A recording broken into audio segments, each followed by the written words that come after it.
Les forgerons, qui habitaient en campagne, étaient des généralistes qui s'occupaient de fabriquer des outils, des clous, des fers à chevaux, en plus de fabriquer des charrettes et des voitures.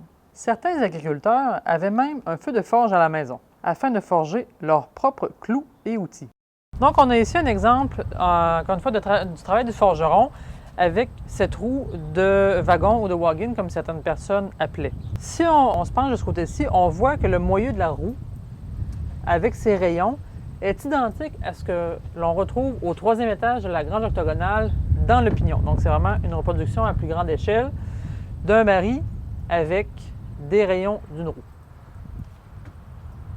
Les barils étaient très importants en agriculture au 19e et au début du 20e siècle, avant l'arrivée de l'eau courante.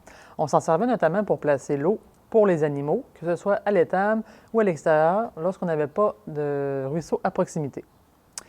À la grange octogonale, on a l'évolution des barils en 3 temps. On a ici, en premier, un baril qui est retenu par de l'écorce.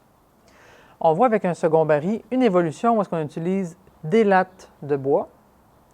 Et enfin, un troisième baril où, au lieu d'utiliser de l'écorce et des lattes de bois, on utilisait du métal pour fermer les barils.